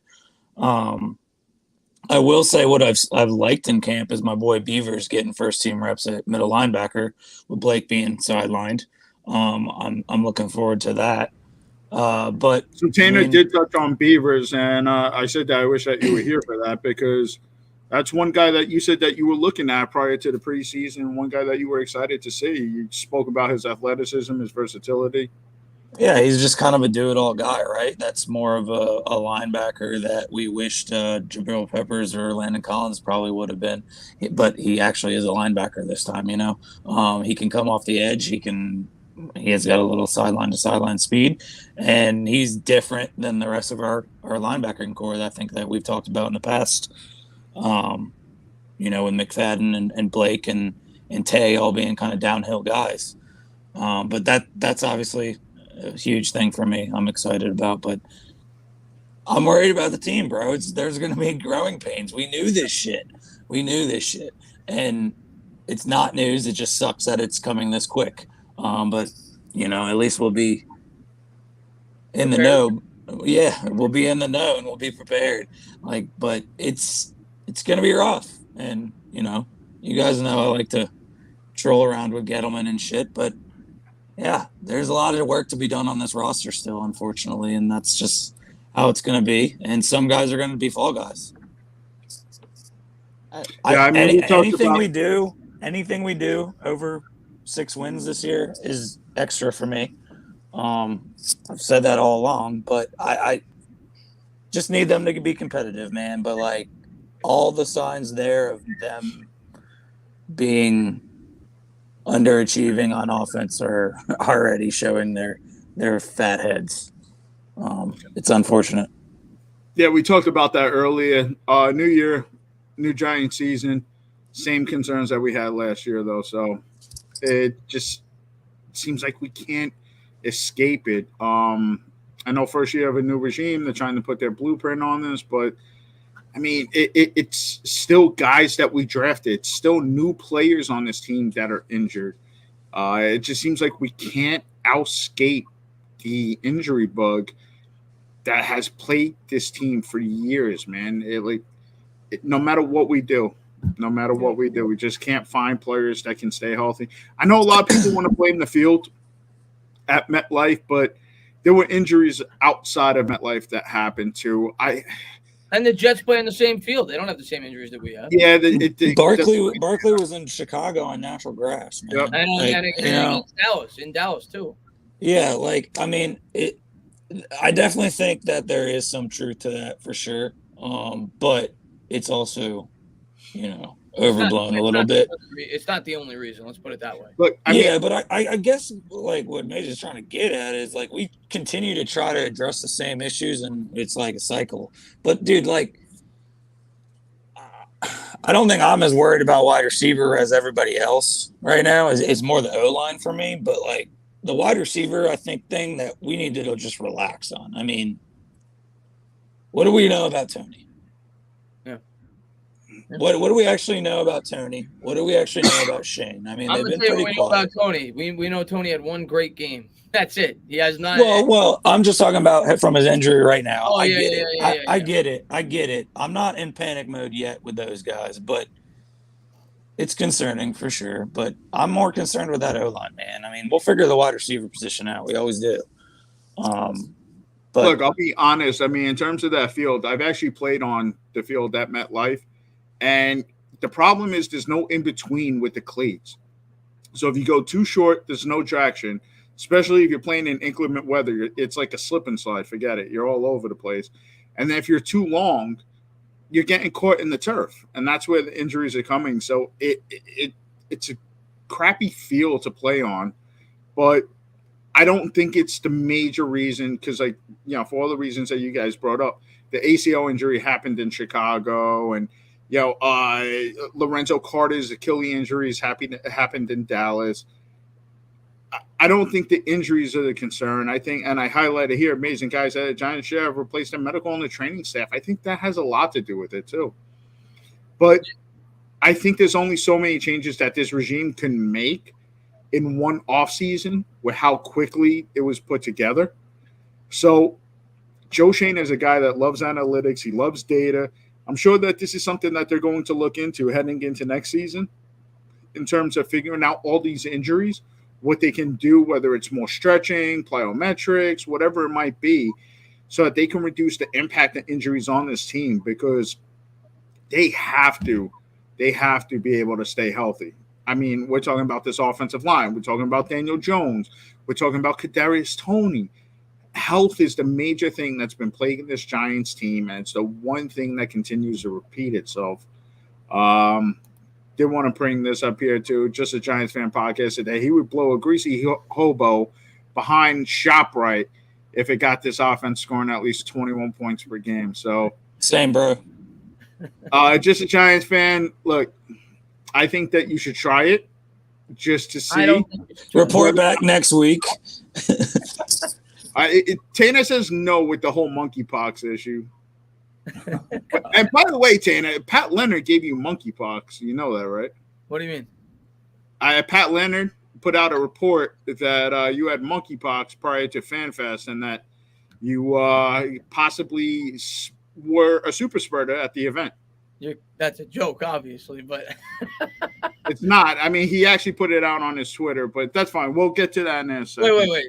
I must have missed that then because of course, I'm kidding. Come on, man. I don't know Pat Leonard. The guy says anything. That guy. Medical and training staff has been changed numerous times already. McAdoo changed it. Judge changed it too. Thanks, Tap, for that update. I think there's other. I think bad luck is a factor. I do think we've had bad luck too, and I also think we draft and sign players that have injury history. Kenny Golladay, look at him. The guy had a huge injury history. Kadarius Toney had a huge injury history. Well, he was at the college ranks, and I think that has something to do with it too. We've drafted a lot of players that have had injury problems in the past. At the same time, though, too, Tana, it goes both ways. The Giants seemingly were the only team that ignored Azeez Ojulari's medical history, and that seemed to work out. Yeah, I just think there's like 5 factors as to why it is. I don't think it's just one. Yeah, I think luck might be the worst part. Tap has a solution for all the injuries, though. Deshaun Watson, spa days. I think that's good. Tap said in 2016, we got a new staff. It was the only year we were basically injury-free. And just a Giant says that was all the Black Cats' fault, basically. So that was literally the exact thing I thought about when we started talking bad luck, the damn cat. Yeah, I don't think have we beaten Dallas once since then too? I believe. Well, no, yes, with Andy Dalton. Yeah, with Andy Dalton. We haven't beaten Dak since his rookie year. Yeah. All right. CG, I'm going to turn it over to you to talk about the Ring of Honor inductions, and then we'll close it out with interviewing Entertainah. I guess you have some questions lined up for him, so we'll go from there. Okay, sure. So as you guys know, today the Giants announced that they are going to be adding some players and personnel to the Ring of Honor. Joe Morris, Otis Anderson, Rodney Hampton, Leonard Marshall. Also, we were talking about medical injuries and all that type of stuff. Ronnie Barnes is going to be put in the Ring of Honor, as well as 2 other Giants who played in, I think, the 1950s. And that was B. Kyle Rote and Jimmy Patton. So they plan on inducting them during the September 26th Cowboys game, which is week 3. So it should be pretty exciting for fans who are at that game. It's a lot of guys that are getting inducted into the Ring of Honor this year. That's a lot. Yeah, I thought the same thing too. But it's certainly more. It was more iconic last year. You had Eli Manning going and then Michael Strahan. Yeah. This seems like, hey, who do we forget? Who wants a medium Pepsi? Yeah, exactly. You're in. He's dead. Don't worry, we'll put him in too. So, any closing remarks, guys? Anything that you guys want to address here? In terms of the Giants, yeah. Let's just get out or the Mets. We could talk the Mets. Just get out of the preseason healthy, man. As far as the Giants go, and hopefully we don't have any more injuries. And yeah, like Murph was saying, I think it is going to be a rocky start. I think the first 4 or 5 games there's going to be growing pains. So don't get your hopes up too high if you're a fan in terms of the wins and losses, and just hope this team gets progressively better over the course of the year. As far as the Mets goes, we're starting to have a lot of injuries. Hopefully, hopefully we could hang on to this lead in the division. I think we will, because our September schedule is just so easy. It's the easiest schedule in all of baseball, but not liking that we're losing all of our starting pitchers right now. Yeah, well, I remember when Murph came to me early in the season and was boasting about the Yankees having the best record in baseball. So you always do that because that's half true and half a lie, because I did come to you talking shit about the Mets, but I wasn't boasting about the Yankees because you know damn well out of anyone that I said the Yankees weren't winning shit this year. Is that really what happened? I mean, you can play it off as whatever you want. You can call Tino. You guys can, say whatever you want, but you know how it is. I wonder if he would. You know what? Fuck you, Tap. All right, that's what I gotta say about that.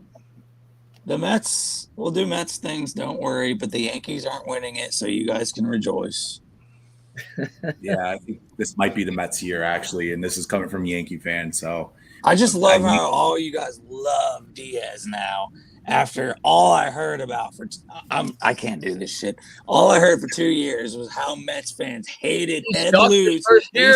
They used to call him Ed Luz Diaz. He was horrible his first year as a Met. I know.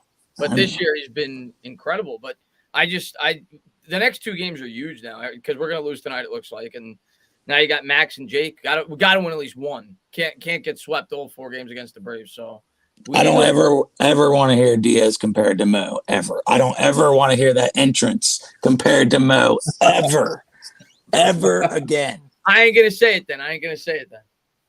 I knew you wouldn't say it. But I might think it, but I'm not gonna say it.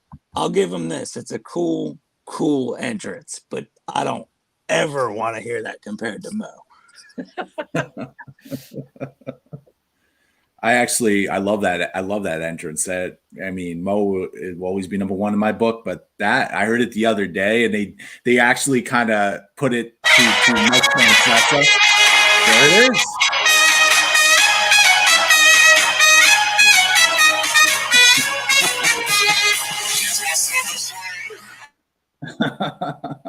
I think it's the best, but I'm a Mets fan, so I'm biased. Well, enjoy it. And the only thing I'll warn you about Buck, and I know this firsthand from '95, being in college, that and watching them implode in Game 5 against Seattle, he does like to go with certain pitchers way too long. So for your hope, I hope that doesn't happen, because I think the Mets are due. It's been since '86? What is that? About almost 30 years, 40 years. It's time. It's time for you guys to win. So hopefully, we got the pitching staff. That's for sure. If they could stay healthy. Yeah. So, all right. What else? What was it? It was Diaz. Anything else? I don't know. Tanner. So we're gonna do some what do you say on your channel? Let's do it. All right. CJ, anything for Tanner? I got a bunch of questions, but I'm not gonna bore you with them, because I could probably stay here all night asking you questions. I'll just ask you one. Yeah. That's cool. Tanner has nothing but time. Don't worry about it. I paid him. Okay, I got a bunch of them. So if you're cool with going, I have a bunch. So I guess the the first question I want to Well, ask the you, first 'cause you went question to- is, why are you afraid of Fisk Vegas? Afraid? I ain't Yeah. afraid of Fisk Vegas. I'm just not a 5-year-old. Somebody told me that you were. The second question is, do you want to address the rumors that you are actually a virgin? I am a virgin, in fact. I've never had Okay. sex. Nick DeWick actually said one time on the stream that I think that you had hookers waiting at the door, but I'm kidding. I'm not a virgin, but apparently he said that in the video. I didn't watch it. you could have left it at that you were. It's fine. We have a very PG audience, so. Oh, look at this. Dr. Drake Ramore has made an appearance. So tell the great, handsome Chris I'm back. He's not the one you lost the virginity to, is it, Chris? No, I didn't know. But he always calls me Handsome Chris. So, Dr. Drake, man, thanks for popping in. And thank you for giving their channel a look. Bunch of good guys over here. I don't know if you're going to say that after we're done with all these interview questions. No, look, man, I love you, Chris. You know that we've hung out before. We've done the Met streams together. Good guy, honestly. I don't give a shit what anybody says about you. I'll say it here on the stream. You are a good person. Sometimes too good because you will overextend yourself, even at the detriment of yourself sometimes too. So you never want to let anyone down. You never try to disappoint anyone. So anybody that has anything bad to say about you is probably a good self-reflection on them. So you'll always have my support until, who knows, until something happens to me. But I don't foresee that. Oh, hopefully nothing I don't happens. foresee that happening. So, But I appreciate that, Mage, man. Thank you. no, I mean, you know, it's dumb because I know you personally, and just to see somebody attack you like that, it's just dumb, stupid shit. And for what? For a couple clicks? For a guy that has 400 subscribers? Fuck out of here. Yeah, I'm not gonna waste my time with him. So, CG, I'll turn it over to you. I'm done with all my questions. All right. Before I get into the questions, I just want to relay a story because I heard about all that drama.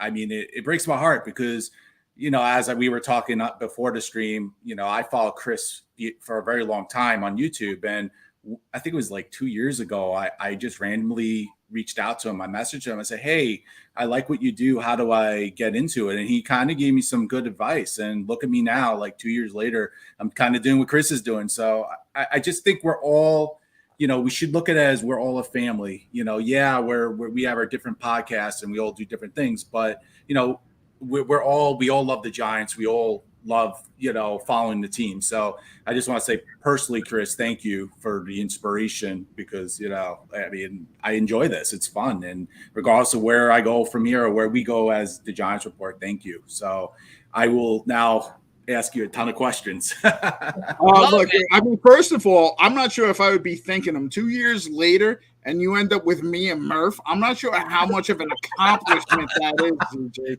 If anything, I'd probably be cursing him out right now. He fell short. He fell short. Yeah, it felt real short. It's like the gig you get when you got out of jail or rehab or some shit.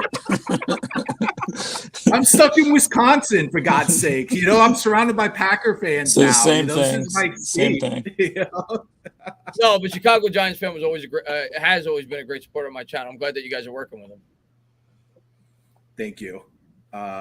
So, Entertainah, since you went to Giants Fest and I've seen you've been at training camp a couple of times, what would you say? Because it's a different feel when you're actually physically there compared to us watching, live streams and whatever the beat writers report. How would you say it is? What's the atmosphere with the team? I think you went to Joe Judge. His training. Well, it wasn't open to the public because of the pandemic. Oh yeah, but I went to Fan Fest. Yeah, the training camp wasn't open. I'll say this: the first training camp I went to this year, which was the second practice open to the fans, the atmosphere was completely different than the next one that I went to. Everybody was super excited. The first one that I went to, because new regime, and everybody's excited, right? For all the changes, the new scheme, all the pre-snap motion, the aggressive defense. Then I went to the 10th practice open to the public, and you heard a lot of moaning and groaning because of how poor the offenses looked. So people have short memories. They went into it very excited. But, it's a New York minute for a reason. People are reactionary, especially New York fans. So that's only going to last so long. And if this team struggles, the fans are going to let the owner and the players hear it. So we'll see what happens. But yeah, it seemed like at least early on that there was a newfound hope for this franchise. Cool. Now, since we were talking about the Ring of Honor a little bit earlier, what would you say your earliest Giants memory would be? What is something that you remember from, I guess, childhood or, any time? I'm going to say wide right. I mean, I was really young. I was 5. Mm-hmm. But I remember I went to a Super Bowl party with my dad, and my dad couldn't watch the kick. He had to go to the bathroom. He didn't watch it. He went to the bathroom and closed the door and just heard whether or not the people at the party were going to scream or scream or be pissed off. So I guess that's my first memory. I didn't really follow the game then. I was 5 years old. But that's my first memory as a child with the Giants. Oh, cool. So far, what's your thoughts on Dable and Shane? Do you like them? Are you concerned? What's your thoughts on them? I don't have a feel for them yet. I'm not gonna go crazy with them like I did and several other fans did for Joe Judge early on. I'm not gonna call them the savior. But what I'll say about Shane so far, he's done what I wanted him to do. And you go back, watch my videos before the offseason started. I didn't want him to go out there and backload contracts. I didn't want him to go out there and I wanted him to cut some of the players on this team to free up the cap situation in the future.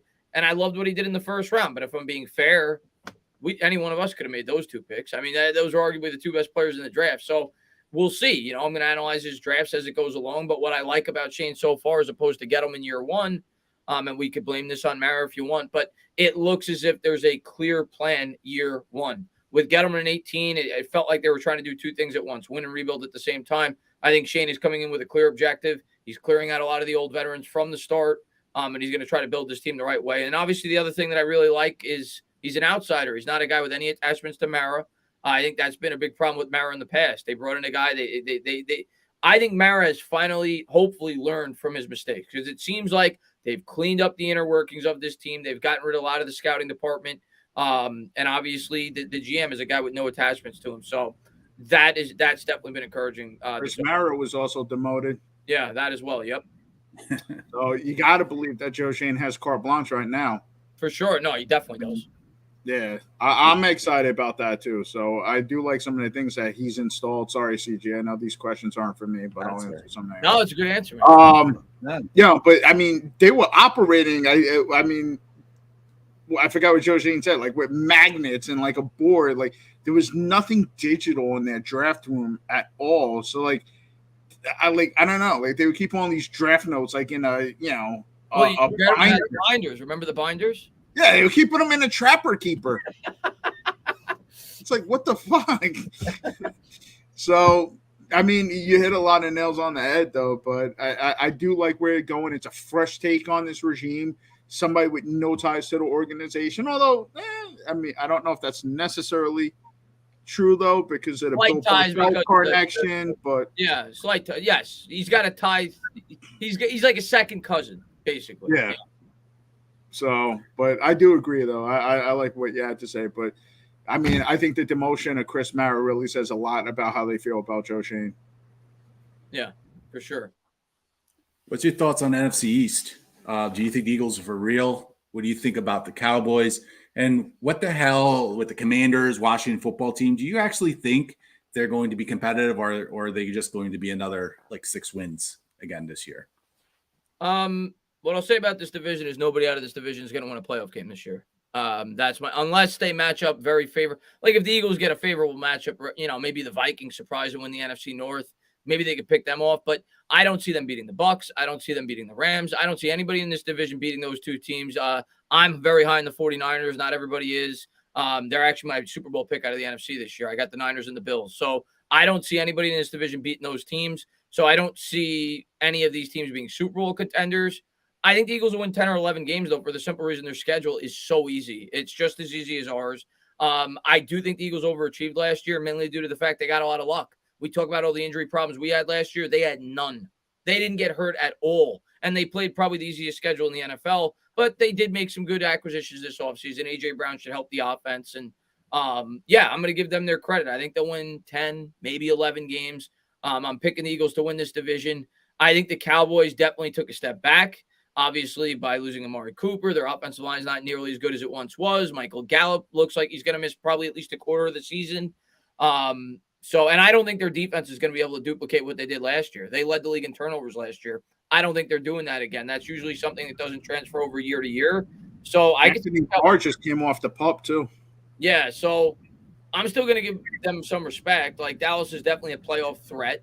I could see them winning like 9 games. But I don't think they're a great team. As far as Washington goes, they're tough for me to judge because I do think there's definitely some talent on that team. Much like us, they had a ton of injuries last year. We all know their bread and butter, or what their bread and butter is supposed to be, is that defensive line. And it's going to come down to Chase Young and Montez Sweat and seeing if they could, improve dramatically off of what they did last year. And obviously Carson Wentz is a huge factor. I'm not sold on Washington. Now, if you told me they're going to win 9 games this year, would I be shocked? No, because we play such a easy schedule, this division this year, that if Carson Wentz is pretty good and their defensive line at least comes close to meeting initial expectations, yeah, I could see them winning 9 games or so. But much like I said about all the other teams in this division, I don't see them or anybody else doing any real damage come playoff time. And the NFC East has strength of schedule based on NFL. It was like 25, 26, 27, and 28. It was the entire NFC East. Yeah. In terms of the schedule. So we play the 2 easiest divisions in football. We play the AFC South and the AFC North. Now, I don't like that because it's based on last year's records. So obviously teams have improved in the offseason.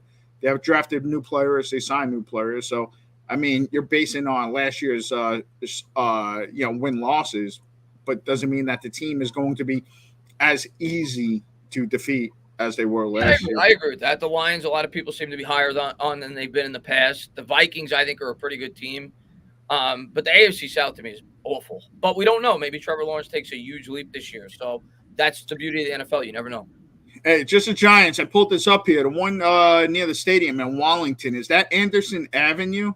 So I used to work in the area over there. So I need to know that. Just real quick, CG, before you continue too. So a couple people here. So amazing guy, really letting us know what his age is here. Maybe we'll call him the amazing kid. But the first Giants memory was Super Bowl 42. I'm not going to divulge too much here since we are on YouTube. I would like to remember Super Bowl 42. So I go back every now and then just to remind myself. I'll say this, man, Super Bowl 42, that's my favorite sports memory ever. Any team that I root for. And I don't think it'll not be. Yeah, and I don't think it'll ever be topped. I'm 36. Hopefully I live another 64 years to 100. I don't think I will have another memory for the rest of my life when it comes to sports that will top that. I mean, the 18 or 17-0 Patriots, whatever it was. I mean, it's just, man, it was amazing. Yeah. It was amazing. It was amazing. Top Jackson, first memory was Super Bowl 25 season. So that was also interesting there. Let's see. If we go 20-0, people will still complain about Daniel Jones. Amazing guy is worried the most about Dallas. I probably agree with Chris. I think it's Philly. I think we could beat Dallas. I don't know if we will, but I would not be surprised if we split with Dallas this year. I think they're vulnerable. Mary gave him tickets to Super Bowl 46. Do not believe that. Tap Jackson. Whatever, Tap.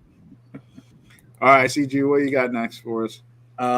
So this is really the final question. If you were going to put a Mount Rushmore together of your 4 favorite Giants or top Giants of all time, who would that be? All right, so I'm only going to go based off what I saw. So I'm not going to include Lawrence Taylor because I didn't get to appreciate Lawrence Taylor. I started getting into the Giants probably 96 on, maybe 97 on, which was a tough period. Well, 97 they made the playoffs, but it was a tough period. Kerry Collins started to light the fire in 2000. When you say Mount Rushmore, you're asking me my 4 favorite players? Or your 4 top. If you were going to list 4 that you've seen in your lifetime that, like you said, I'll list the 4 most important players in my lifetime. Strahan, Eli, and then after that, it's up for debate. Those 2 guys are certainly on there. I always loved Tiki Barber. I didn't love what he did when he left. I hated how he threw Eli Manning under the bus. I hated what he did to Tom Coughlin. But he was the first player I fell in love with as a fan. I named my dog after him when I was a kid. So I will put him on there. I will put Eli, Tiki, Strahan, and I will throw Justin Tuck on there. Justin Tuck's one of my favorite Giants of all time. I'll throw him on there. He was part of both Super Bowl teams. I'll tell you what, I know Tap is probably old enough. He would probably agree, but man, that was a great time to live through in the 80s and early 90s for outside linebackers. You had Lawrence Taylor. You had Derek Thomas. You had Patrick Swilling, who was coming up with the Lions and New Orleans Saints, who kind of mimicked LT's play too. There was so many guys too. Just great leaders. Romanowski was more of a middle linebacker, though. He's more just going and knock your head off. Yeah, guys like Steve Atwood. Pizzle don't like the Justin Tuck. How does Pizzle not like the Justin Tuck answer? Pizzle's a cartoon character. I freaking love Justin. I mean, yeah, can you argue maybe Osi Umenyiora was better? Can you argue it's a tough question. You could definitely throw Amani Toomer on there, the old-time receiving yards for the New York Giants. You throw a lot of guys on there, but maybe, we had some great offensive linemen during that period. If you want to throw a guy like Snee on there, O'Hara, Deal. But I'm going with my guy, man. Justin Tuck was my guy, dude. He's probably my second favorite Giant of all time. So he's on there for me. It's hard to pick because the Giants were so fucking awesome, man. We had so many good players. What about all the tight ends?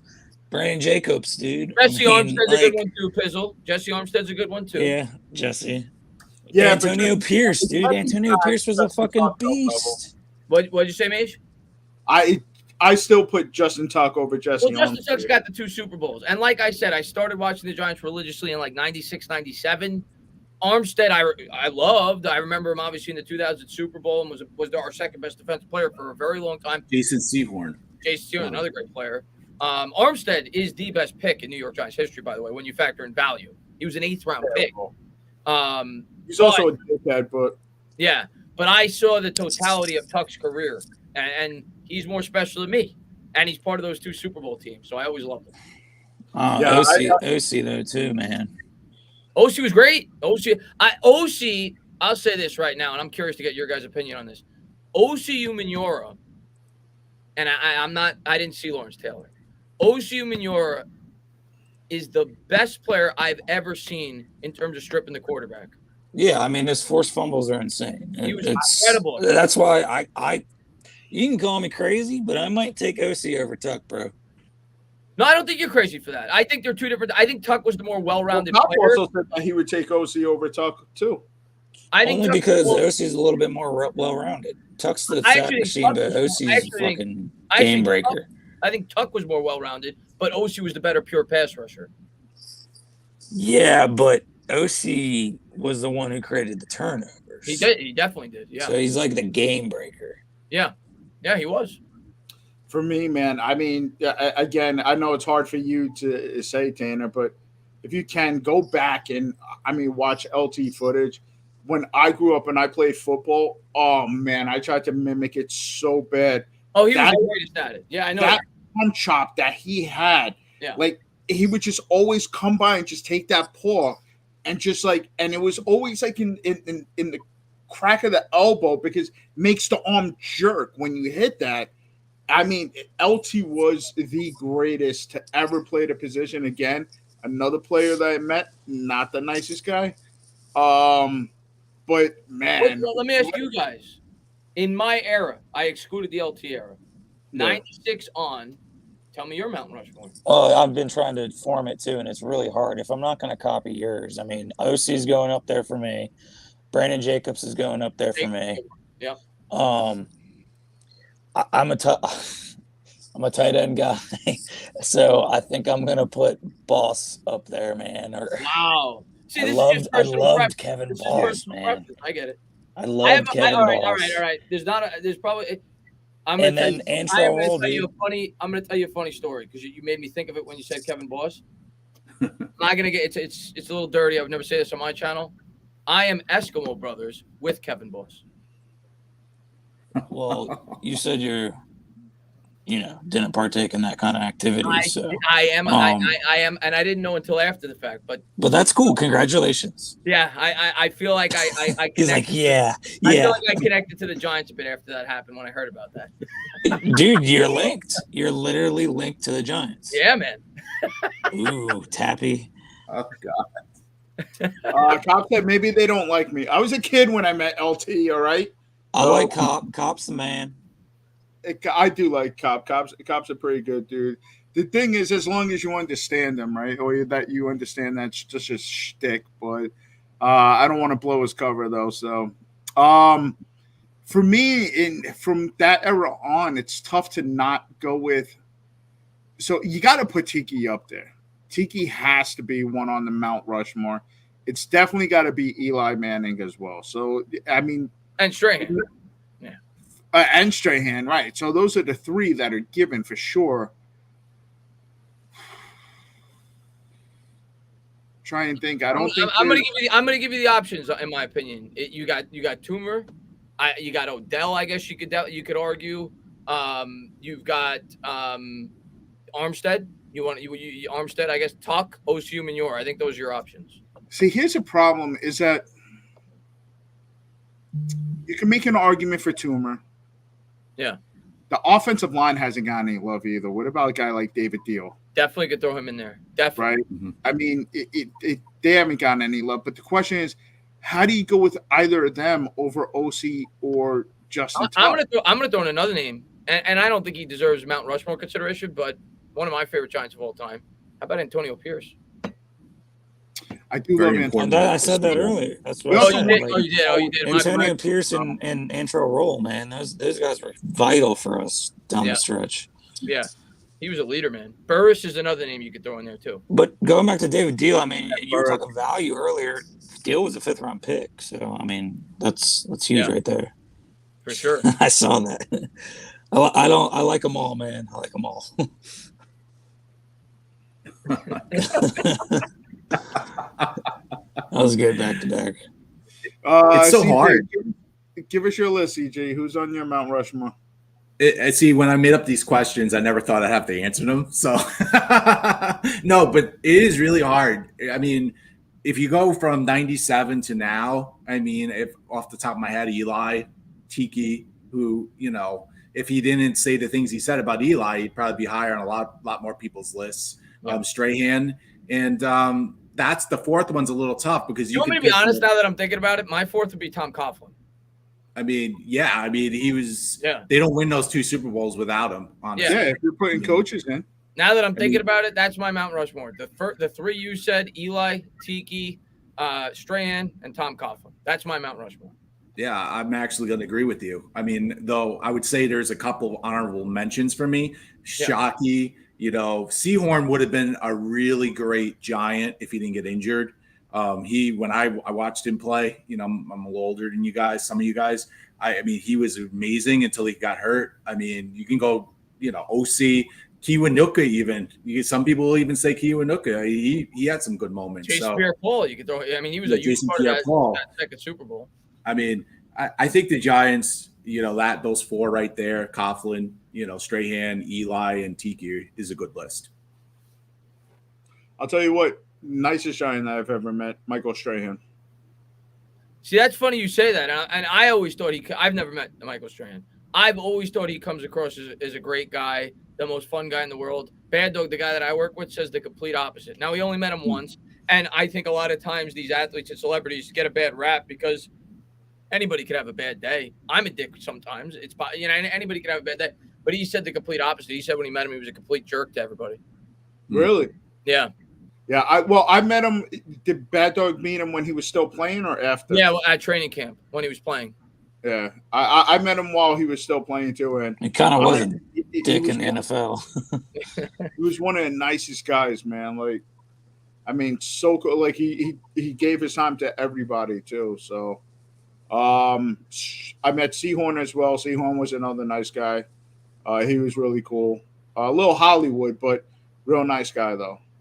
That was after he married Angie Harmon too. So yeah, but Seahorn was a really nice guy. I think he's the best cornerback of my lifetime in a Giants uniform. Seahorn. Mm-hmm. one of the best cornerbacks. Yeah. Yeah, I would. What I would about agree with that too. what about my boy Webster, man? Webster was was really a good. damn good corner. Underrated. But you're right. You're right. I mean, If we're talking just 1 year, you could even throw Janoris Jenkins on there. In 2016, yeah, Janoris he Jenkins was insane. incredible. Yep. Remember when he made Dez fumble that ball? Didn't he have a bunch of forced fumbles that year too? He shut Dez down both games in that year. He was a beast that year. Yeah. Boys. Just a fan said that Brandon Jacobs' kneecaps deserve. Man, and I wanted to say this about Jacobs, man. Like, I think for me, he's one of my favorites because you'll never. Derrick Henry, cool, but you'll never see a Brandon Jacobs ever again, ever. I was gonna say fucking different, bro. Henry's different. similar, but you don't see 6'4", what was he like 250? Like you don't see that at the running back position. Henry's like athletic though, man. Like Jacobs was just a fridge, man. He was just a fucking unit. Yeah. I was at the game. He threw the helmet into the stands in Indianapolis in 2010. I was actually at that game, and it was probably a psychopath. I say it all the time. My favorite Brandon Jacobs memory is a 2-yard run against the Green Bay Packers. I think it was the first play of the game when he absolutely leveled Rod Woodson, and it completely set the tempo of that football game. I think I do remember that. Yeah, it was. I like the helmet thing. Yeah. I like the Rex Ryan thing a lot too. I love when he threw it at the scoreboard too. When we played Dallas, when he threw the football at the scoreboard after he scored a touchdown. Yeah. Yep. Tap also brings up a good point though. Terrell Thomas without the injuries. He had potential. Yeah. Yeah. Oh yeah. TT would have been good too. All right, let's see. Nick the Wick, what's up, Cop Pizzle in here. All right, man. Any closing remarks before we sign off for the night? Yo, you talking here or everybody else? Everybody. That's our thing, Tanner. That's our thing. All right. No, man. I listen, man. I'm happy that you guys, you brought Chicago Giants fan on board. Always, like I said, always a great supporter of mine. Love both of you guys. Anytime you guys want me to come on, let me know. I try to make time for both, for this channel, and hopefully you guys continue to grow, and hopefully the New York Giants give us something to root for this year. And yeah, we'll definitely get the Mets thing on my channel. And the night before, if any of you guys are free, I'm gonna do like a hype up stream like I did last year before our first game. Love to have you guys on, pop on for 5 or 10 minutes. I'm going to have several content creators come on for quick cameos. So if you guys want to come on for 5 or 10 minutes before, any of you guys are more than welcome. I think we did that last year. Yeah. Right? Yeah. It was Bobby that did that. Yeah, I did it with Bobby. Okay.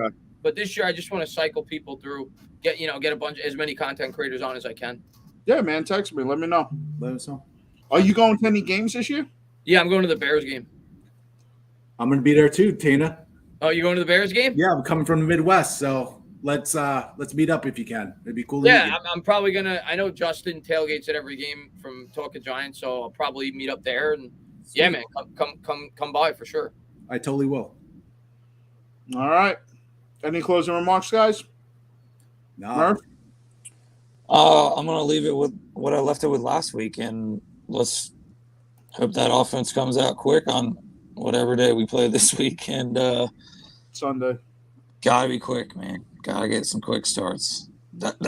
I need to see this offense score TD with the first string. Gotta see it. Against the second team again, Murph. So I don't care. Doesn't matter to me. Irrelevant. Yeah, give me something something against the fourth string for all I care. Give me something to be happy about. Yeah, gotta see that ball move downfield, man. That's all I gotta say.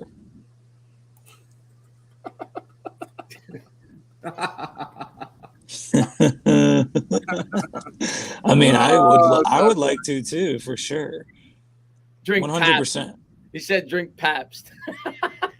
Well, what do they drink in Tennessee? Is that like a moonshine? Grill over a barrel. I picture it being like a moonshine type of state, like Tennessee. I've never been. I got my dog in Tennessee and Cops from Tennessee, so it's a good place. A lot of dogs come from Tennessee. I feel like that's one of the biggest breeding states to get dogs. Yeah, Cops the biggest dog breeder in the entire world. You didn't know that? Yeah, moonshine too. All right, I gotta go. I hate the Giants. Any final thoughts or no? Thanks, Tana. It's great hanging out with you. Look forward to this weekend. Should be a good game on Sunday. Don't hype it up too much. We'll see how we do. Hopefully, we'll win. Yeah, man. All right, boys. That's it. Signing off from the Giants Report. Peace and love, everyone. All right, y'all.